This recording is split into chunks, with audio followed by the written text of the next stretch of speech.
Parfois, ces gens se perdent et se retrouvent au mauvais endroit. Vous allez payer avec de vieilles pièces.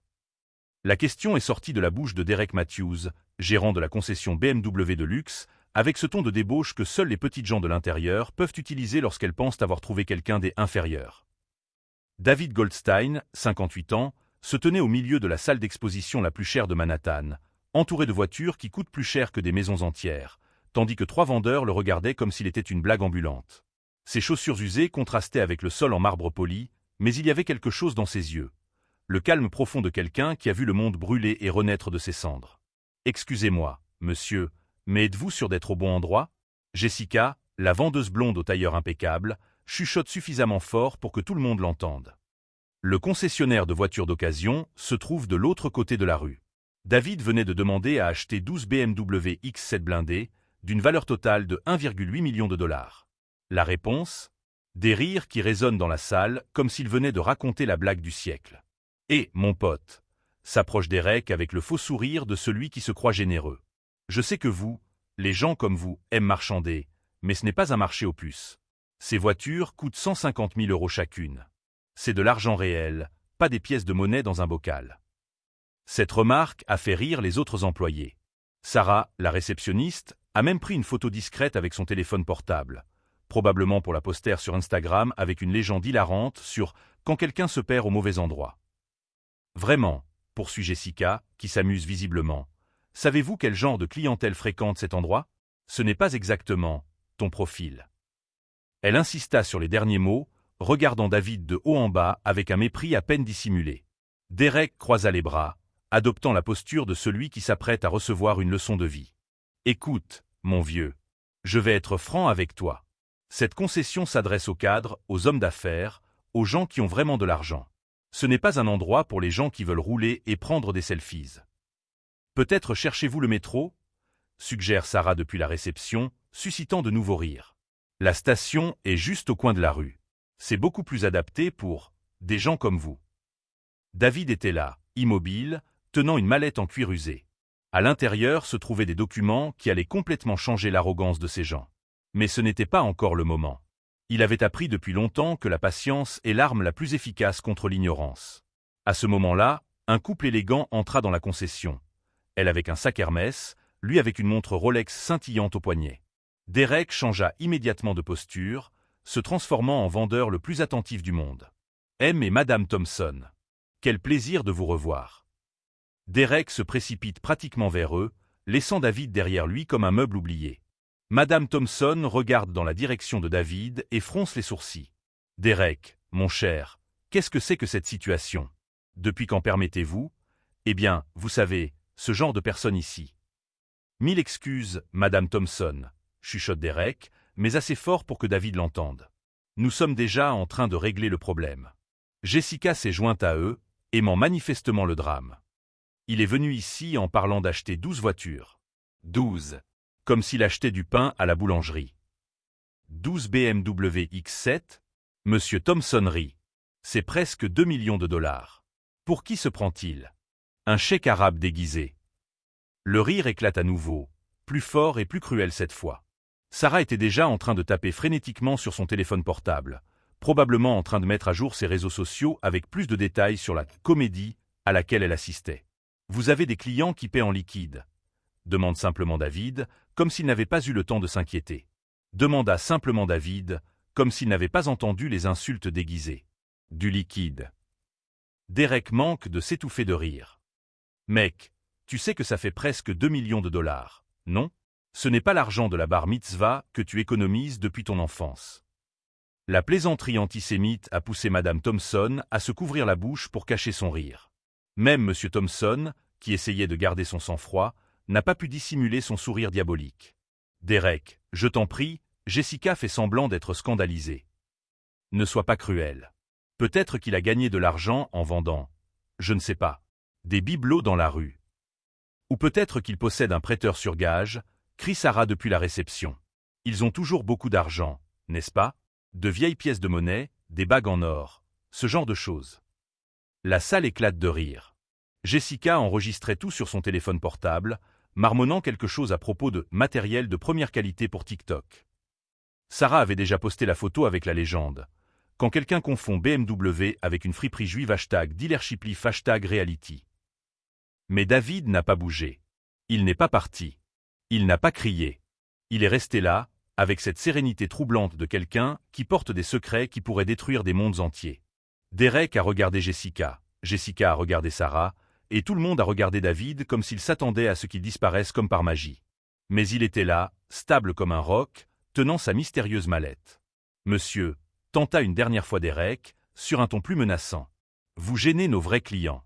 Je dois vous demander de partir. David sourit pour la première fois. Un sourire qui donna un étrange frisson à Derek, comme si une ombre glacée avait traversé la pièce. De vrais clients? David répéta lentement, savourant chaque mot. Intéressant. Très intéressant en effet. Ses doigts caressèrent le dossier en cuir et, l'espace d'un instant, quelque chose brilla dans ses yeux.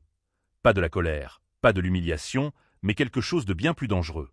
C'était le calme d'un prédateur qui vient d'identifier sa proie. Là, dans ce moment de tension absolue, alors que tout le monde attendait sa réaction humiliée, David a gardé cette sérénité troublante de quelqu'un qui garde un secret trop puissant pour être révélé avant le moment opportun.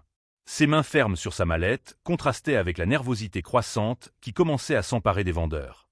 Si cette histoire de préjugés et de sous-estimation vous a touché, n'oubliez pas de vous abonner à la chaîne pour découvrir comment un simple moment d'humiliation est devenu le catalyseur d'un retournement de situation que personne n'oubliera jamais. L'humiliation est loin d'être terminée. Derek avait clairement décidé que David serait le divertissement de l'après-midi, et plus c'était cruel, mieux c'était. Sarah, appelle la sécurité, dit Derek assez fort pour que David entende chaque mot. Je pense que nous avons un cas possible de trouble de l'ordre ici. J'ai déjà appelé, répond Sarah depuis la réception, tapant frénétiquement sur son téléphone portable. Et j'ai posté le message sur le groupe WhatsApp de l'entreprise. Tout le monde rit à gorge déployée devant les photos. David reste immobile, mais ses yeux se dirigent légèrement vers la caméra de sécurité située dans le coin supérieur droit de la salle d'exposition. Un mouvement presque imperceptible, comme s'il cataloguait mentalement chaque angle, chaque témoin, chaque mot prononcé. Jessica s'approcha avec ce sourire venimeux que seules les personnes vraiment cruelles peuvent produire. Vous savez quoi? Je vais vous rendre un service. J'ai ici une carte d'un concessionnaire de voitures d'occasion. Ils ont une Toyota Corolla 2010 qui pourrait être dans votre budget. Toyota, s'exclame Madame Thompson dans un grand éclat de rire. Jessica, sois plus réaliste. Peut-être une Civic 2005, tout au plus. Derek s'amusait visiblement de la situation. En fait, les gars, je vais être généreux aujourd'hui. Monsieur. S'arrête-t-il, réalisant qu'il ne connaît même pas le nom de David. Comment vous appelez-vous déjà? David. David Goldstein. Bien, monsieur Goldstein. Je vais vous faire une offre spéciale, rien que pour vous. Derek croise les bras, adoptant la posture théâtrale de quelqu'un qui s'apprête à faire une grosse blague. Si vous pouvez prouver que vous avez au moins 50 000 $ sur votre compte, juste 50 000, beaucoup moins qu'une BMW, je vous montrerai personnellement nos voitures d'occasion. La proposition a fait rire tout le monde. 50 000 $, c'est moins d'un tiers de la valeur d'une BMW X7, mais pour eux, c'est évidemment une somme impossible pour quelqu'un comme David. Et si j'ai plus que cela? Demande David calmement. Derek manque de s'étouffer de rire. Plus? Monsieur Goldstein, si vous avez plus de 100 000 $ sur votre compte, je mange ma chaussure italienne devant tout le monde. Derek. Jessica fait semblant d'être scandalisée. Ne sois pas cruel. Ces chaussures coûtent 3 000 $.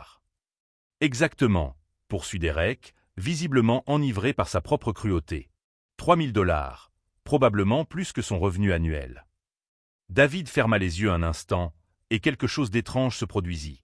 Pendant une fraction de seconde, son expression changea complètement. Ce n'était plus l'homme humilié de la salle d'exposition, c'était quelque chose de beaucoup plus dangereux. C'était l'expression de quelqu'un qui avait survécu à des choses que ces gens gâtés n'auraient jamais pu imaginer.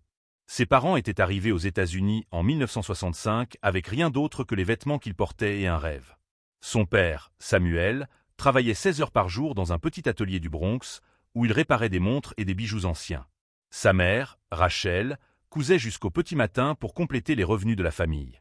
David a appris très tôt que la dignité ne se mesure pas aux vêtements que l'on porte ou à la voiture que l'on conduit. Il a appris que certaines personnes confondent cruauté et supériorité, et que la patience est une vertu qu'il faut cultiver, surtout dans les moments les plus difficiles. À 15 ans, Il travaillait déjà avec son père dans l'atelier. À 25 ans, il a transformé la petite entreprise familiale en une chaîne de magasins spécialisés dans la restauration d'antiquités. À 35 ans, il s'est diversifié dans l'investissement immobilier. À 45 ans, ses entreprises brassent des millions. Mais la vie lui a aussi appris d'autres leçons. Des leçons sur la perte, sur l'injustice, sur la cruauté du monde envers ceux qu'il considère comme différents. Sa fille Rebecca était morte à l'âge de 16 ans dans un accident causé par un conducteur ivre. Le fils d'une famille riche qui avait réussi à échapper à la prison grâce à des avocats coûteux et à des relations politiques. C'est pour Rebecca qu'il était là. Les 12 BMW X7 n'étaient pas destinés à l'ostentation, mais au projet qu'il construisait en sa mémoire. Un centre de réhabilitation pour jeunes toxicomanes, équipé des meilleures ambulances blindées pour les sauvetages dans les zones dangereuses. Monsieur Goldstein? Derek interrompt ses pensées. Vous êtes toujours là? Ou êtes-vous en train de calculer si vous pouvez rassembler $50? David ouvre lentement les yeux. Je pensais à ma fille. Oh, comme c'est mignon, dit Jessica d'un ton sarcastique. Elle doit être fière que son père essaie d'acheter des voitures qu'elle ne peut pas se payer. Elle est morte il y a 3 ans, dit simplement David. Le silence qui suivit fut gênant. Même Madame Thompson semblait mal à l'aise. Mais Derek, enivré par sa propre malice, n'a pas pu s'en empêcher. Je suis désolé pour votre perte. Mais cela ne change rien au fait que vous êtes au mauvais endroit. David acquiesça lentement. Vous avez peut-être raison. Peut-être que je suis vraiment au mauvais endroit. Pendant un instant, Derek a cru qu'il avait gagné. Il pensait avoir enfin brisé l'esprit de cet homme têtu. Mais je reste quand même, poursuit David, et il y a quelque chose de nouveau dans sa voix. Parce que ma fille m'a appris que l'abandon n'est jamais une option. À ce moment-là, la porte de la salle d'exposition s'est ouverte et un homme de grande taille, vêtu d'un costume impeccable, est entré, avec la présence indéniable de quelqu'un qui dirige des entreprises de plusieurs millions de dollars. Il s'agit de Richard Stone, PDG de Stone Industries et l'un des plus gros clients de la concession. Derek changea immédiatement de posture, se transformant en vendeur le plus attentif du monde. Monsieur Stone, c'est un honneur de vous recevoir ici. Richard Stone regarde autour de lui, sentant la tension dans l'air. Ses yeux se posent sur David, qui se tient debout avec sa mallette en cuir, aussi stable qu'un roc. Derek, dit Stone lentement, j'espère qu'il n'y a pas de problème ici. Aucun problème, monsieur Stone, mentit Derek rapidement. Je règle juste une petite situation. Stone regarde directement David. Il y avait quelque chose de familier dans ce visage, cette posture digne au milieu de l'adversité. Chaque nouvelle humiliation ne faisait que renforcer quelque chose en David que ses oppresseurs ne pouvaient pas voir. Une détermination tranquille alimentée par l'injustice même qu'ils essayaient d'imposer. Ce que ces privilégiés ne savaient pas, c'est que chaque acte de mépris signait sa propre sentence de défaite, écrite de la main d'un homme qui avait appris que la vraie force grandit précisément dans le silence. Richard Stone n'était pas le genre d'homme à passer inaperçu. À 52 ans, il a bâti un empire à partir d'une petite entreprise de technologie installée dans le garage de ses parents et a développé un instinct presque surnaturel pour identifier les personnes exceptionnelles, en particulier celles que les autres sous-estiment.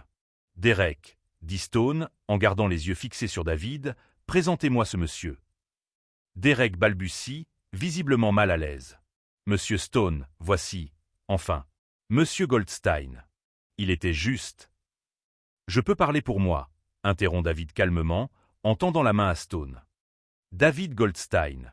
Enchanté. Stone lui serra fermement la main, remarquant immédiatement la force contrôlée de la prise et les cicatrices presque imperceptibles sur ses doigts. Les marques de quelqu'un qui avait travaillé avec ses mains, mais aussi quelque chose de plus. Il y avait de la précision dans ces marques. Richard Stone.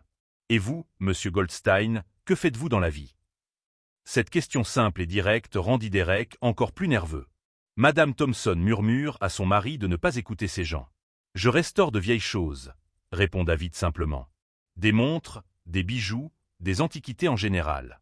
Parfois, j'investis dans l'immobilier. Stone acquiesce, réalisant qu'il y a beaucoup plus derrière cette modeste réponse. Intéressant. Quel genre de biens? Principalement des complexes commerciaux. Quelques tours résidentielles. Rien de très élaboré. Ce que David ne disait pas, c'est que quelques tours signifiait 23 immeubles répartis entre Manhattan, Brooklyn et Queens. Et que rien de trop élaboré représentait un domaine d'une valeur de plus de 800 millions de dollars. Jessica, incapable de rester assise, laisse échapper un petit rire. Des complexes commerciaux? Comme c'est mignon. Ça doit être un de ces petits hangars dans le Queens, hein? Stone se tourne vers elle avec une expression qui glace le sang de la vendeuse. Mademoiselle Morgan, je vous suggère d'apprendre la différence entre la confiance et l'ignorance avant qu'il ne soit trop tard pour votre carrière. Monsieur Stone, dit David avec désinvolture, puis-je vous poser une question? Investissez-vous dans des projets sociaux? Cela dépend du projet. Pourquoi? Derek tente de l'interrompre, mais Stone le renvoie au café avec une autorité qui ne souffre aucune discussion. Maintenant, nous pouvons parler correctement, dit Stone. Parlez-moi de votre projet social. Je construis un centre de réhabilitation pour les jeunes toxicomanes. En mémoire de ma fille. Elle est morte à l'âge de 16 ans. Un accident de voiture causé par un garçon drogué, fils d'une famille riche qui n'a jamais eu à en subir les conséquences. Stone acquiesce gravement. Et les BMW. 12 ambulances blindées pour les secours dans les zones dangereuses. Les jeunes toxicomanes se trouvent souvent dans des situations extrêmement risquées. David ouvre sa mallette en cuir et en sort un document. Il ne s'agit pas d'un simple relevé bancaire, mais d'un rapport financier de Goldman Sachs, intitulé « Goldstein Family Trust, Portfolio Summary ». Stone prit le document et ses yeux s'écarquillèrent au fur et à mesure qu'il lisait. Il ne s'agissait pas de millions. Il s'agissait de centaines de millions. « Mon Dieu !» a-t-il marmonné. « Monsieur Goldstein. David, vous êtes… » Un homme qui a perdu sa fille et qui veut faire quelque chose de significatif avec l'argent qu'il a gagné. Derek revient avec le café et voit Stone parler à David sur un ton complètement différent. Stone s'est éloigné avec Derek vers un coin, parlant à voix basse mais clairement en colère. Derek devient de plus en plus pâle au fur et à mesure que la conversation progresse. « Monsieur Goldstein, dit Stone à son retour, j'aimerais discuter d'un partenariat pour votre projet. J'apprécie l'offre, mais je préfère d'abord terminer mes affaires ici. » Stone sourit, comprenant parfaitement. Bien sûr. La justice d'abord, les affaires ensuite. Derek revient avec un visage grave, ayant manifestement reçu des informations qui ont changé son point de vue. « Monsieur Goldstein, dit Derek, la voix tremblante, peut-être pourrions-nous reconsidérer notre approche. » Intéressant, dit David en ouvrant à nouveau le dossier. Mais maintenant, j'ai une condition. David sortit non seulement des documents financiers, mais aussi quelque chose qui rendit Derek livide. C'était un enregistrement sur son téléphone portable. Il avait enregistré toute la conversation depuis son arrivée. « Je veux que vous écoutiez quelque chose avant que nous n'allions plus loin. » Il appuya sur « Play » et la voix de Derek résonna dans la salle d'exposition. « Tu vas payer avec de vieilles pièces? Je sais que vous, les gens comme vous, aiment marchander, mais ce n'est pas un marché aux puces. » Jessica est devenue aussi blanche que du papier. Sarah a cessé de faire semblant de ne pas prêter attention. 3 heures d'enregistrement, dit David calmement. Chaque blague antisémite, chaque commentaire préjudiciable, chaque moment d'humiliation. Le tout enregistré en haute définition. Derek a des sueurs froides, réalisant enfin qu'il a été complètement manipulé depuis le début. David n'était pas une victime, c'était un prédateur patient qui venait de dévoiler sa proie. Ce n'est pas parce que David a perdu son sang-froid, mais parce qu'il a gardé le sang-froid nécessaire pour faire de chaque insulte reçu la corde que ses propres bourreaux utiliseront pour se pendre. 3 heures d'image, répète David, laissant le poids des mots s'installer dans l'atmosphère soudain glaciale de la salle d'exposition. Chaque blague antisémite, chaque commentaire préjudiciable, chaque moment d'humiliation est documenté en haute définition. Derek était visiblement en sueur. Ses mains tremblaient alors qu'il essayait de comprendre l'ampleur de l'erreur qu'il venait de commettre. Jessica était devenue complètement pâle, réalisant que sa carrière était en train d'être détruite en temps réel. Sarah a complètement cessé de faire semblant de travailler, regardant avec horreur son monde s'effondrer. « Monsieur Goldstein, » tenta Derek dans un dernier élan désespéré, « peut-être pouvons-nous résoudre cela d'une manière civilisée. » Il n'y a pas besoin de… civilisé. David l'interrompt, sa voix conservant ce calme terrible. « Comment as-tu pu être civilisé avec moi ces 3 dernières heures ?» Stone observait tout avec un mélange de fascination et d'horreur, visiblement impressionné par la stratégie méticuleuse de David. Madame Thompson s'était discrètement éloignée, essayant de se dissocier du désastre auquel elle assistait. David ouvrit à nouveau le dossier et en sortit non seulement les documents financiers, mais aussi un deuxième enregistrement, celui du téléphone portable de Jessica. « Tu sais que tu as posté des photos et des commentaires à mon sujet sur les réseaux sociaux? Tout est enregistré. Des captures d'écran de chaque message, de chaque commentaire, de chaque j'aime. » S'étouffe Jessica. Jessica s'étouffe. « Comment avez-vous… » Mon équipe d'avocats a des méthodes très efficaces pour collecter des preuves numériques, répond simplement David. Surtout quand il s'agit de discrimination publiquement documentée. Il tendit la tablette à Stone, qui lut à haute voix. Quand quelqu'un confond une BMW avec un magasin d'occasion juif. Posté il y a 2 heures, 127 likes, 43 partages. C'est intéressant de voir à quelle vitesse la discrimination devient virale. Derek tente de s'approcher de la tablette, mais Stone le repousse d'un geste brusque. Vous avez fait assez de dégâts pour aujourd'hui. Et ce n'est pas tout, poursuit David en sortant un autre document de sa mallette. Contrat pour l'achat d'une flotte d'entreprise. 12 BMW X7, spécifications personnalisées pour des ambulances blindées. Valeur totale, 1,8 million de dollars. Paiement comptant, transfert bancaire immédiat. Le silence qui suit est assourdissant. Derek fixe le contrat comme s'il s'agissait d'une condamnation à mort. Jessica s'appuie sur une Mercedes pour ne pas s'évanouir.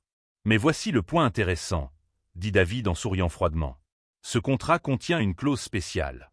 S'il y a une quelconque forme de discrimination pendant le processus d'achat, la vente est automatiquement annulée et transférée à un concurrent. Stone prend le contrat et lit la clause à haute voix.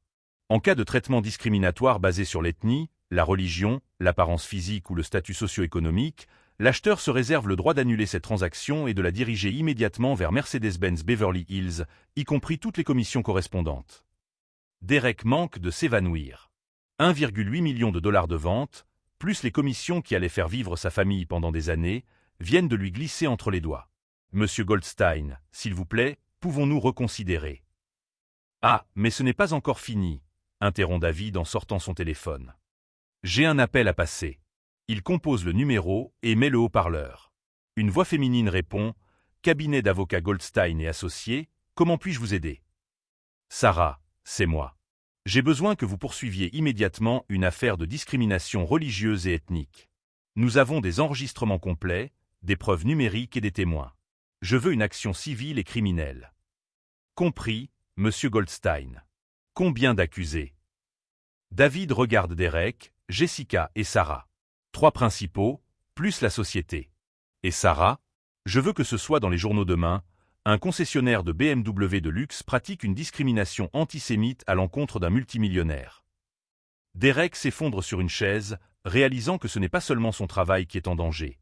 Sa réputation, sa carrière, sa vie entière est en train d'être détruite en quelques minutes.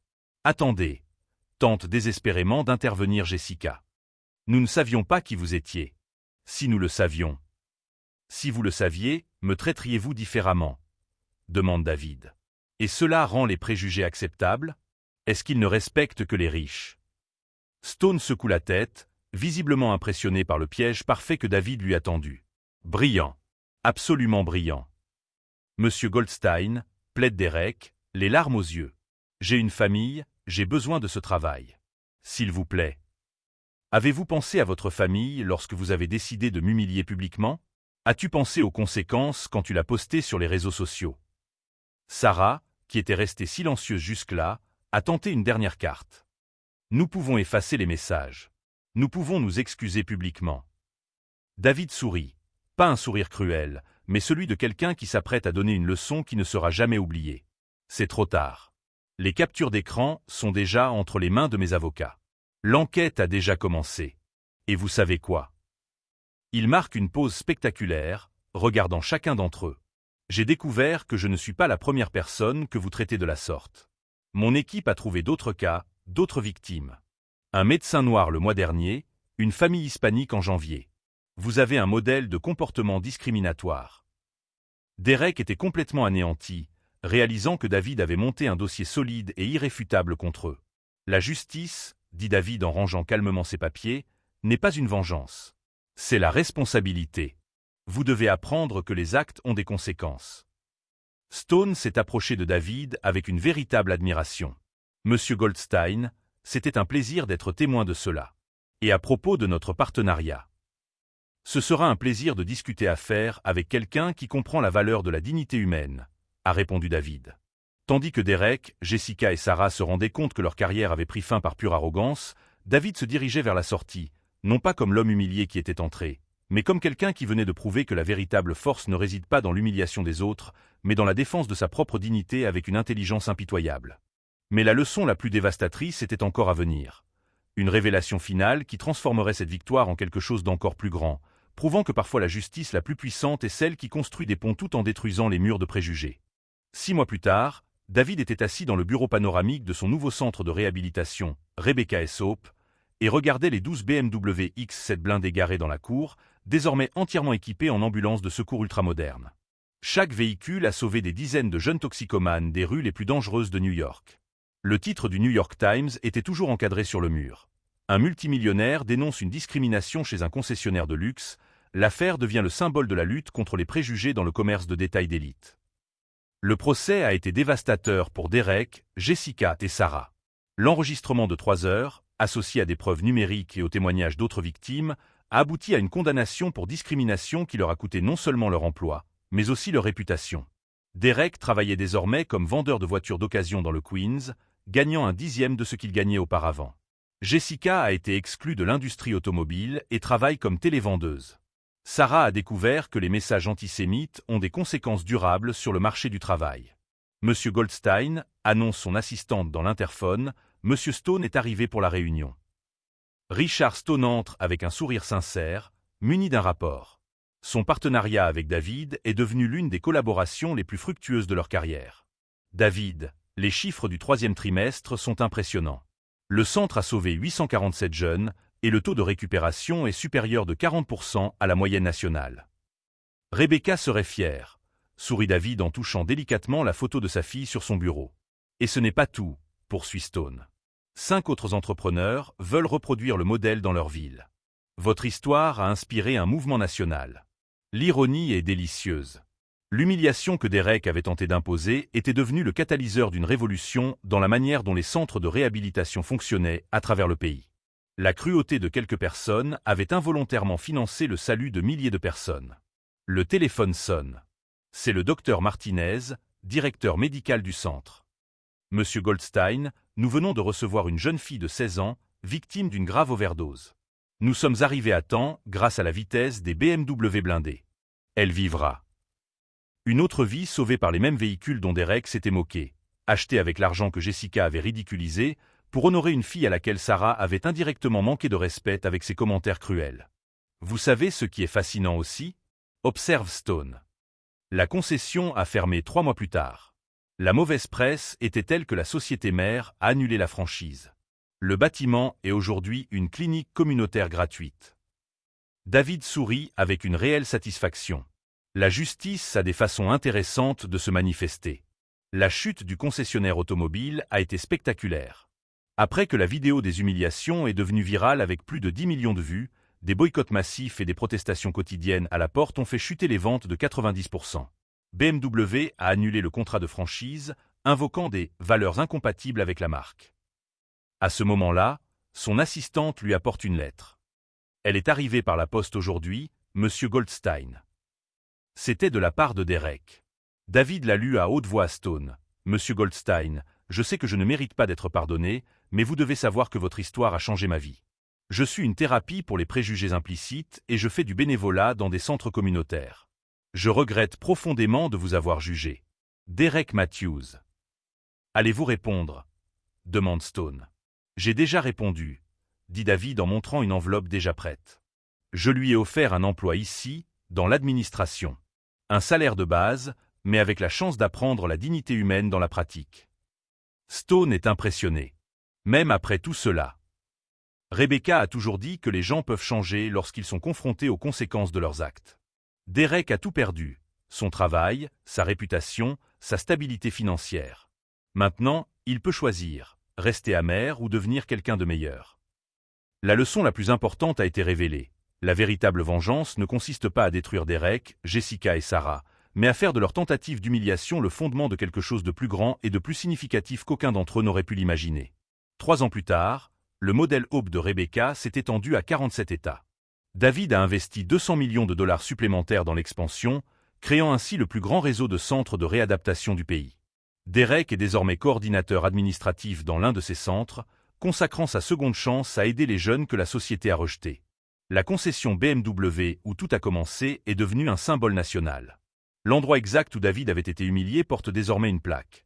Place where prejudice became purpose, Rebecca Aesop National Centre, lieu où les préjugés sont devenus des objectifs, Centre national de l'espoir de Rebecca. Madame Thompson, qui avait participé à l'humiliation initiale, est ironiquement devenue l'une des plus grandes donatrices du projet après que son propre fils adolescent a été sauvé par l'une des ambulances BMW blindées lors d'une overdose.